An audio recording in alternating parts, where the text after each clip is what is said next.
তোর সাথে কথা হচ্ছে আমার। দেখ ওই ছেলেটা ভালো না, ওর সাথে আর দেখা করিস না।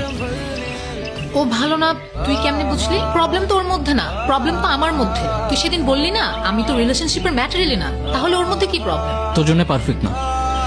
ও আচ্ছা, ও আমার জন্য পারফেক্ট না, তাহলে কে পারফেক্ট আমার জন্য? আগে খুঁজে আন তারপর বলিস। ওকে ছাড়া আমি আর আমি থাকি না। আর ওইটাও ওইটাও মানে বাসি, ভালোবাসি, বুঝিস না? ভালোবাসিস মানে বুঝলাম না। হ্যাঁ, তো এত অবাক হওয়ার কি আছে? তোরও তো আমার জন্য ফিলিং আছে না? আমি তোকে কবে বলছি আমার তোর জন্য ফিলিংস আছে? আমি তোর বেস্ট ফ্রেন্ড, আর সেটা আজকে থেকে না। আমার আর কথা নাই কোনো তোর সাথে।